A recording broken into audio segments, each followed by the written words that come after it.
Salisbury. They will, of course, be disappointed because all the prisoners have been moved from the prison, and they won't find exactly what they're looking for. Part of the command is going to move and go toward Asheville under Gillum. Palmer's going to be put on his own hook. He's going to chase after Jefferson Davis. He's not going to be the one who captures Jefferson Davis, but he's going to be one of the northern and western prongs of this federal force that forces Davis and his men to continue to move south. And on May the 10th, 1865, Davis is going to be captured down in South Georgia. Here's a veteran of Stoneman's Raid, Frank the Horse. Chris Hartley told me about this. Training an animal to fight is something we seldom think about. These cavalry horses have been trained. You've got men on their backs with guns, and we seldom think about this. But these horses, I've read accounts of where the horses in some of these cavalry fights will actually start attacking each other. A Confederate horse will start biting a Yankee horse and that sort of thing. But here's one of the veterans of Stoneman's Raid. William Palmer is going to resign the Army. Later in life, he's going to receive the Medal of Honor for things he did on April 14th, 1865 in Alabama, not for the Battle of Martinsville. He's going to move out to Colorado and build railroads and just become an extremely wealthy man. He's going to give a good bit of his fortune away. He's going to build schools and churches and sanatoriums. This is a plaque that's in about 3 different railroad stations, Mexico City, Denver, and I believe this was the one that's actually at Hampton University in Virginia, because Palmer gave Hampton an enormous amount of money. For years there was a Hampton Hall there. And you don't think about a Union general who attacked Martinsville was giving money to a predominantly black institution, but Palmer did.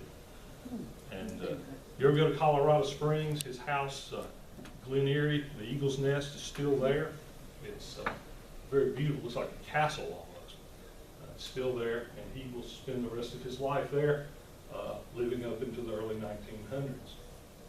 And that's the Battle of Martinsville. So if anybody has any questions or comments, I'd be happy to try to answer them. And like I said, Palmer is one of my favorite Union officers, mainly because of the way he carried himself. His men were disciplined and usually were very much under control, whereas the other 2 brigades of George Stoneman tended to not be like that. So an officer and a gentleman, I guess you could say. You maybe said it, but what did Wheeler do when he was defeated? Wheeler just went back toward Danville. He moved about 10 miles out of town, 10 to 12 miles out of town, and stopped acting as a buffer between Martinsville and Danville. Because, if Palmer had kept coming toward Danville, I don't know that he would have actually been able to attack and get in and get Jefferson Davis, but he does have 1,000 men with repeating weapons. And there's really not a lot of Confederate force to oppose him at this point. It's the day before Robert E. Lee surrenders. Things are chaos. And like I said, Wheeler's going to move. I've tried for years to find a picture of James T. Wheeler, and just never been able to find one. Joseph Wheeler, his cousin, is more famous, Fighting Joe. Fighting Joe will end up fighting in the Spanish-American War. There was a movie several years ago where Gary Busey played Fighting Joe Wheeler. And all he wanted to do was go out and kill the Yankees. Anybody else? Was it just the smaller grades that were carrying the repeated rifles, or is that everyone had not been introduced to those? Well, I think most of the 10th Michigan has repeating rifles. It's hard to know exactly what every single man will carry, but most of them on the Union side is going to have a repeating rifle. And of course, as their numbers increase and their firepower is better, it's going to be very difficult for the Confederates. This is a really kind of a small skirmish the day before Robert E. Lee surrenders, but it's the only action we get, so we'll turn it into a battle.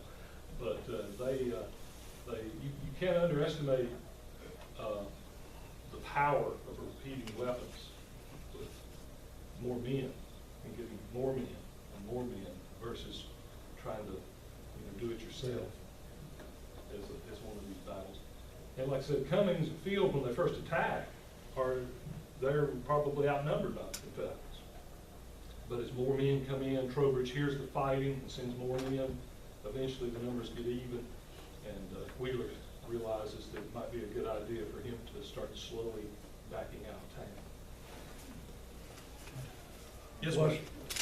was Wheeler ever in Martinsville? James T. Wheeler, I think, was. We don't know exactly where he was. Richard Gravely, for years, did archaeology, I think, and thought it was along Jones Creek, and then he moved back to town. But one account has them actually coming in here by the courthouse, and they haven't really seemed to encounter the Confederates yet. So if they're fighting along Jones Creek, they would have already encountered the Confederates. It has always been my thinking about it. But a lot of these men wrote about things that happened to them in the war. The 10th Michigan was pretty good about writing a lot about this. But that's the problem I have. I can't quite figure out what they do, because the accounts have them here at the courthouse, but yet they haven't started fighting yet. Yes, Murray? The Spencer repeating carbine was a 7-shot rifle. There's one day in the Indian Museum. I read somewhere there was 600 new carbines supplied to the forces just before they hit Martinsville, by the time they hit. The rifle was originally demonstrated on the courthouse yard in Lincoln, demonstrated to Lincoln at 7 shots, and it said you could load it on Sunday and shoot all week. Yeah. And I understand, I'm not sure, but most of the Confederate troops here, I think, were loaded, had double barrel muzzle-loading shotguns, Yeah, things which like were that. good at close range, but not good at distance. Right. It's understandable. And Abraham Lincoln, of course, if you don't know about Lincoln was always loving to play around and tinker with stuff. Somebody would come up with some new invention and want to show it to the president. He'd be out there on the mall somewhere in Washington watching them do this thing. I don't know if the 2 cannonballs with the chain attached was an idea presented to Lincoln. That's one of the stories about, somebody was going to shoot 2 cannons at the same time and have a chain attached to the cannonballs. And of course, what that in theory is going to do is just mow down everything between the 2 cannonballs, because there's a chain that's going to be there. The problem with that is, if one cannonball fires just a little sooner than the other cannonball and they're tethered by chain, you start getting a little different effect than you would a straight on attack. So what I think that little invention did was kill the guys with cannons, not the Confederates they were shooting at. It would be almost impossible. You have to get exactly the same amount of powder, exactly the same slick cannon barrel. The ball would have to come at exactly the same time. It'd be, even with today's computers, it'd be almost impossible to do that. So you can imagine what happened when they fired these cannons, and they were just a little bit off on their time. Where did Wheeler's troops come from?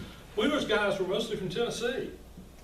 He had actually fought earlier in the war with Nathan Bedford Forrest, and I think even with his cousin Joe at some point. But they're mostly all Tennessee boys. And, they're not expecting to run into a whole brigade of Union cavalry. They're only one regiment. So they end up fighting a whole brigade of Union cavalry. And discretion being the very better part of valor, they retreat back toward Danville. But it's funny to read reports. Wheeler acts like he won this battle, when in reality, he didn't. He didn't. It was interesting with Nathan Bedford Forrest. Most of his troops had double-barrel shotguns, and they also had double-edged swords with sharp at top and bottom, so you could cut coming and going in. Yes, Forrest is a whole different animal. He's one of those guys who had no military training, who rises up to be a lieutenant general. Only one other guy, Wade Hampton, really did that, rose from being a civilian to being a lieutenant general. Yes, Dan? 2 questions. How did Wheeler end up here? And the wounded, how long did they stay, and what happened to them when they left? Well, I think they probably took the wounded with them the next morning when they moved to Danbury. Wheeler is part of, I think, Beauregard's extended command. He may have been from Joe Johnston's army too. At this part in the war, it's hard to tell who's with who on a lot of things because it's such chaos.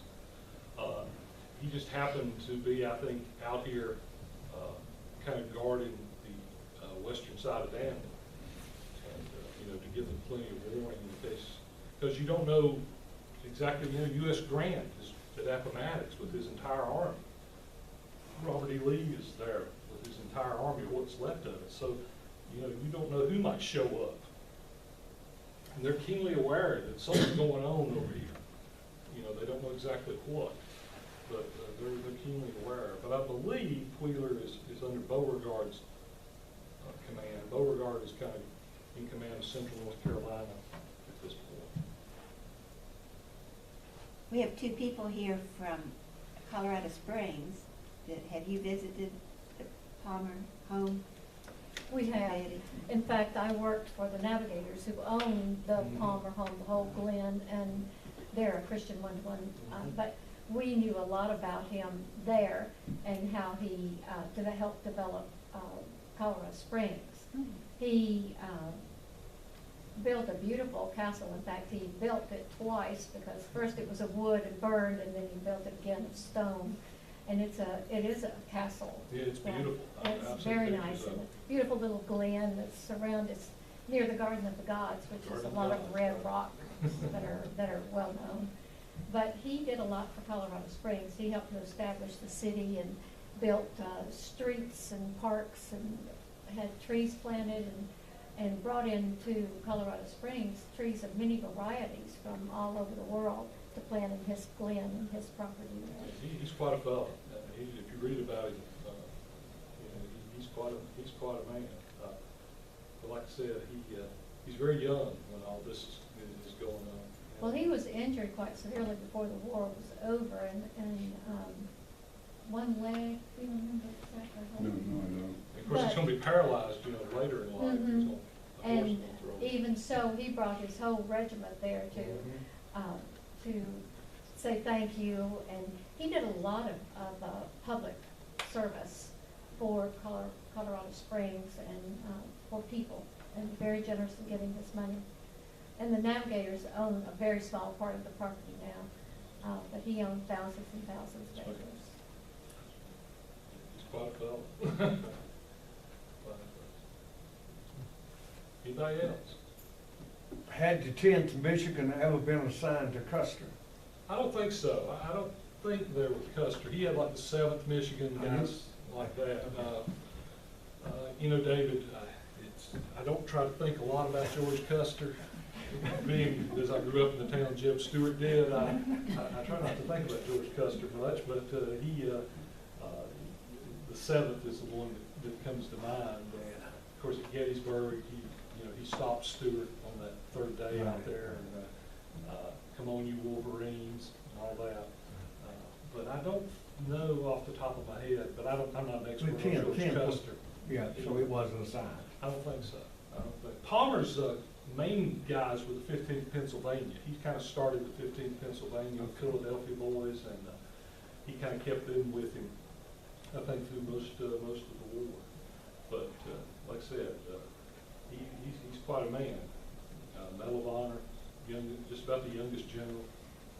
And I joke about it, but I really believe that if it had been Brown or Miller who came through Martinsville, Martinsville may not look the same as it does today. I really believe that. Do you know where the soldiers were from Henry County at this time? Well, they're still spread out. A lot of them are Robert E. Lee's army. There's guys in Henry County in just about every army in the Confederacy. They're not all, you know, together in one group. Most of them, I think, are with Lee's army.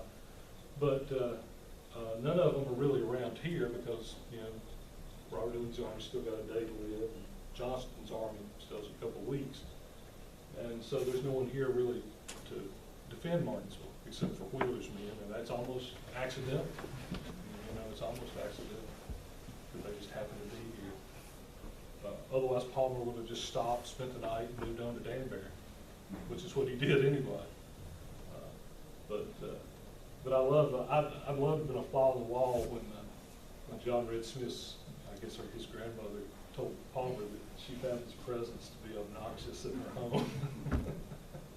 Is Danbury and Danville the same? No, Danville is in Virginia to the east of us, and Danbury is Stokes County, North Carolina, which is about the same, probably 30 miles to the south. Stoneman is going to gather all his men back together at Danbury and move toward Winston and Salem.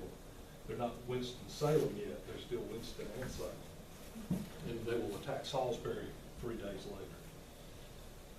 So Keogh would not have been with him. Keogh, Miles Keogh, I think, is with Stoneman in Patrick County. In Patrick. Miles Keogh, who will be killed with George Custer at the Little Bighorn, is on this raid. And one of David's heroes, he was up in the 7th Cavalry and will die at the Little Bighorn. But I believe he's probably with Stoneman.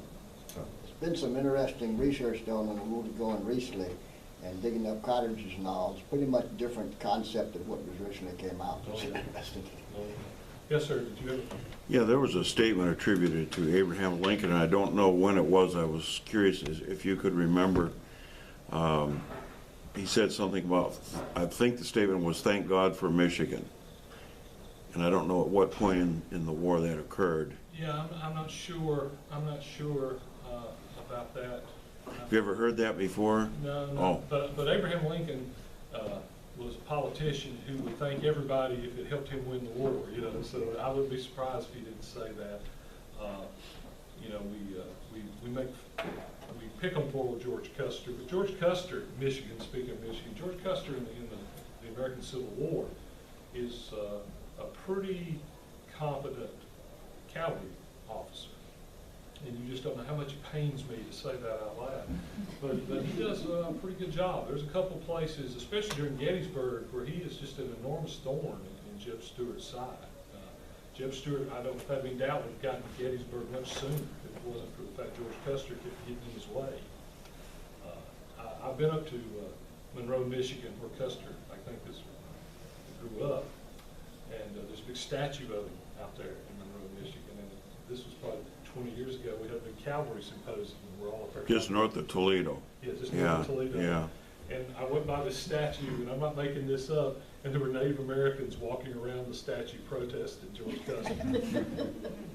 I'll never will forget that. I never will forget Custer's that. biggest problem, though, I think, he was very successful as a military individual, but he had a ego problem. He'd take off and do things he wasn't supposed to do, and that's why he got kicked out of the army and all this stuff. And you know, So it's just attacking the accidental. largest contingent of Native American warriors ever assembled Yeah. with only a couple of hundred men probably wasn't the smartest move one could make.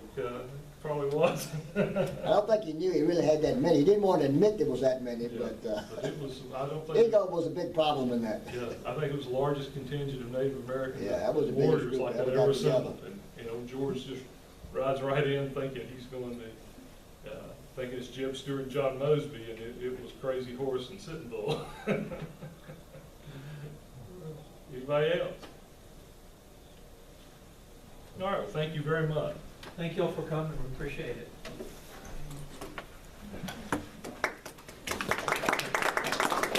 And all that other interesting Confederate pieces over in the museum.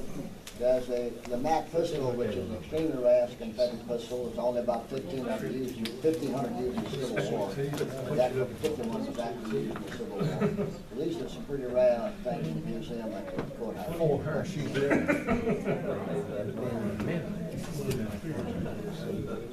But you would say fault, and then you would go amendment. Now, let's see who's going back. Why don't you put it in? So hard to stand up. Four, to 11, and then amendment to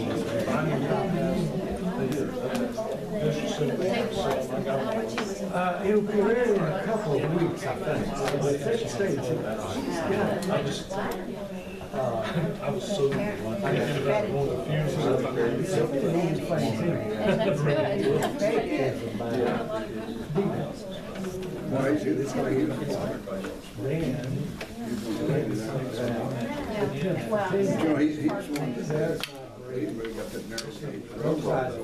Yeah. gonna say, he didn't mention where he got the money, but it was a That's railroad. a straight road, he had two more roads. There was 5 roads that fall with Cascade County. And then they, see right here. Then, these are all the valleys of 10th Virginia fall. Then, this tells the grade, 53 and 5, where it was there.